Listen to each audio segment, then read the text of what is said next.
Bismillahirrahmanirrahim. Assalamualaikum warahmatullahi wabarakatuh. Selamat pagi adik-adik semua, para mahasiswa. Hari ini kita bertemu kembali dengan topik bahasan ketentuan konservasi satwa. Kita memang harus memahami sebagai dokter hewan, ya, berkaitan dengan Undang-Undang Nomor 5 Tahun 1990 tentang konservasi sumber daya alam dan ekosistemnya, itu juga mengatur tentang konservasi satwa. Tentu nanti juga dengan turunannya. Sejauh mana apa yang akan kita bicarakan, ikuti terus video berikut ini.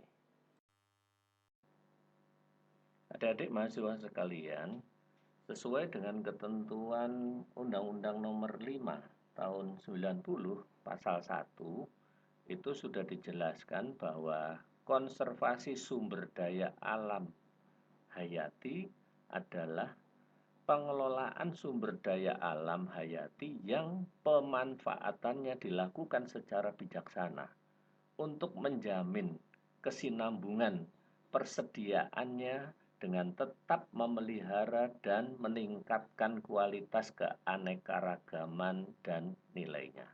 Itu di pasal 1.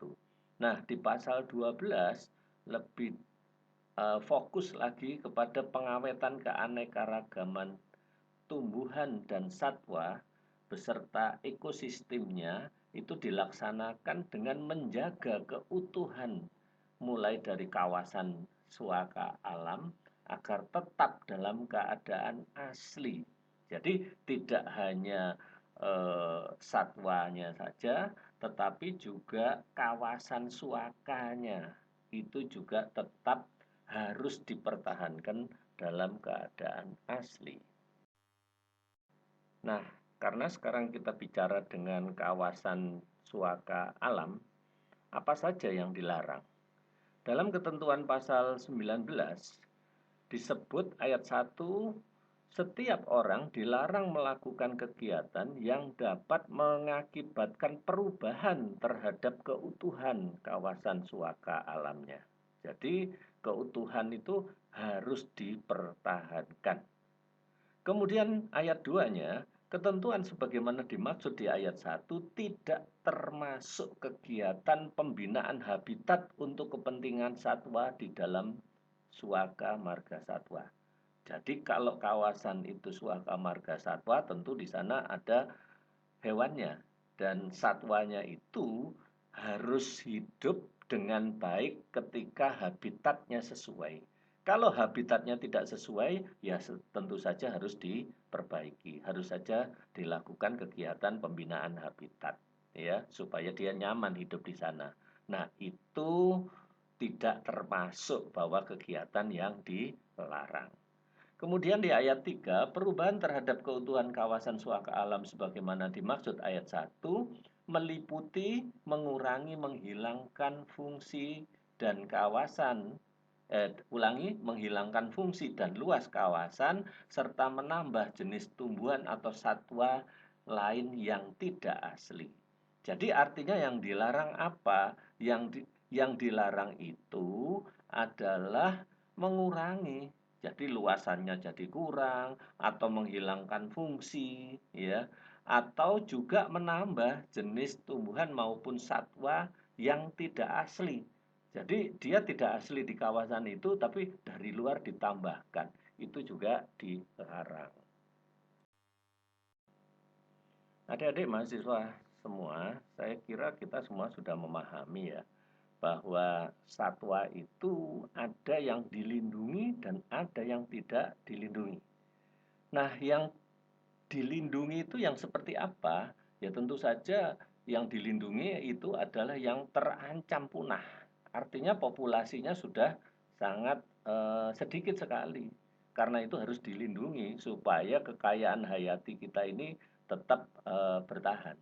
Sementara satwa yang tidak dilindungi, ya tentu saja satwa yang sudah populasinya cukup. Saya kira itu. Nah, sekarang kita harus tahu apa yang dilarang ya pada satwa yang dilindungi. Sesuai pasal 21 ayat 2 itu adalah yang pertama menangkap, melukai, membunuh, menyimpan, memiliki, memelihara, mengangkut dan memperniagakan satwa yang dilindungi.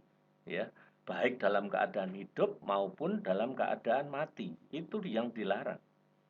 Kemudian berikutnya adalah mengeluarkan satwa tadi ya dari satu tempat ke tempat lain, jadi dipindahkan apalagi sampai keluar negeri, keluar Indonesia. Itu juga dilarang. Selanjutnya adalah memperniagakan. Jadi tadi kan hanya menyimpan, menangkap ya. Ya, sekarang kalau menjual belikan itu juga tidak boleh.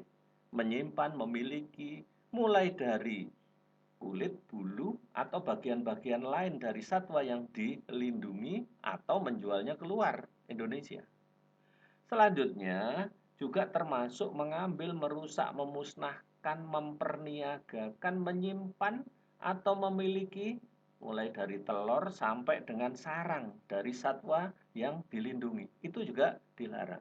Intinya satwa dilindungi itu harus benar-benar populasinya dipelihara, dijaga agar tetap memiliki bagian daripada kekayaan negeri kita tercinta ini. Untuk memelihara dan menjaga satwa yang dilindungi tadi, salah satunya adalah di lembaga-lembaga konservasi. Jadi misalnya di kebun binatang, di taman safari, di taman satwa, itu semua adalah lembaga konservasi. Nah, di lembaga konservasi ini fungsinya adalah mengembangbiakkan, kemudian juga menyelamatkan agar tumbuhan dan satwa tadi tetap dipertahankan kemurnian jenisnya. Nah, selain dari itu, fungsi utama dari lembaga konservasi itu bisa jadi sebagai tempat pendidikan, sebagai tempat untuk penitipan sementara. Dia juga bisa sebagai tempat untuk peragaan, ya. Jadi ini semua bisa dilakukan di sana. Di samping itu juga sebagai sarana rekreasi yang sehat serta bisa jadi dimanfaatkan sebagai tempat untuk penelitian dan pengembangan ilmu pengetahuan. Adik-adik mahasiswa sekalian, satwa-satwa yang dilindungi itu sesungguhnya ada sebagian yang hidup di habitat in situ-nya, jadi habitat aslinya. Tetapi juga ada yang hidup di habitat ex situ atau buatan atau lembaga-lembaga konservasi, ya. Nah, yang hidup di lembaga konservasi itu sesungguhnya sebagai sumber indukan dan cadangan genetik bagi populasi yang ada di habitat aslinya. Karena itu harus dikembangkan dengan baik. Itulah sebabnya maka hak dan kewajiban yang diberikan kepada lembaga konservasi itu sebetulnya cukup luas. Contoh misalnya kewajibannya. Nah, kewajibannya antara lain dia harus punya rencana. Rencana tentang pengelolaan. Jadi RKP-nya, rencana karya pengelolaan 30 tahun ke depan itu kira-kira seperti apa, ya. Kemudian dia juga harus membuat rencana karya 5 tahunan atau RKL, bahkan membuat rencana karya tahunan atau RKT. Nah, itu semua sesungguhnya dikandung maksud agar lembaga-lembaga konservasi ini punya rencana yang konkret ya, berkaitan dengan satwa yang dipeliharanya. Sehingga tidak dilakukan dengan begitu saja, tetapi harus dengan rencana yang matang supaya dapat dikembangbiakkan dan mempertahankan populasinya. Bahkan kalau perlu ya meningkatkan populasinya. Di samping itu dia juga punya kewajiban untuk membuat daftar silsilah atau standbook. Jadi masing-masing jenis satwa yang hidup itu harus tercatat dengan baik. kemudian harus dikelola secara intensif, ya, intensif, ya. Dan kegiatan pengelolaan itu bisa saja mulai dari memelihara, merawat, memperbanyak, ya, atau mengembangbiakkan sesuai dengan, ya, tentu ketentuan etika maupun kesejahteraan satwa. Selanjutnya di dalam pasal 35 Peraturan Menteri Kehutanan nomor 31 tahun 2012 tentang lembaga konservasi, di sana jelas rinci diatur bahwa penelitian dan pendidikan itu sebetulnya bisa dilakukan kepada satwa-satwa yang dipelihara dan masih hidup maupun yang sudah mati, ya. Nah, kemudian penelitian dan pendidikan sebagaimana dimaksud tadi, itu hanya bisa dilakukan oleh peneliti dari lembaga konservasi atau lembaga pendidikan formal. Di luar itu tidak boleh, ya. Dan sudah barang tentu tata cara permohonan izinnya harus sesuai dengan peraturan yang berlaku. Pengawetan keanekaragaman tumbuhan dan satwa beserta ekosistemnya itu harus dilaksanakan dengan menjaga keutuhan kawasan suaka alam agar tetap dalam keadaan asli. Jadi intinya ekosistem asli itu memang harus dipertahankan. Di samping ekosistem aslinya, jenis-jenis satwa yang ada di sana juga harus tetap dipertahankan. Karena apa? Kalau ekosistemnya berubah atau jenis satwanya yang kemudian ditambahkan dari luar masuk, maka nanti hubungan ekosistem yang ada di sana tidak akan baik, ya, tidak akan, pasti ada dampaknya, ya. Jadi seperti itu. Itulah sebabnya, maka kalau kita ingin melakukan pengembangbiakan di dalam in situ, artinya di habitat aslinya, itu memang populasinya juga harus seimbang, harus dipertimbangkan itu. Kemudian bagaimana kalau di ex situnya atau di luar habitat aslinya atau di lembaga-lembaga konservasi, maka tugasnya di samping mengembangkan, maka harus diciptakan habitat buatan yang sesuai dengan habitat aslinya, paling tidak mendekati. Kemudian populasinya juga harus dikendalikan karena kan lahannya terbatas, ya. Jadi itu yang harus jadi perhatian kita semua. Sebagai dokter hewan, di samping bertanggung jawab terhadap kesehatan, ya, satwa, juga harus memperhatikan ketentuan peraturan perundangan dikaitkan dengan pelanggaran-pelanggaran.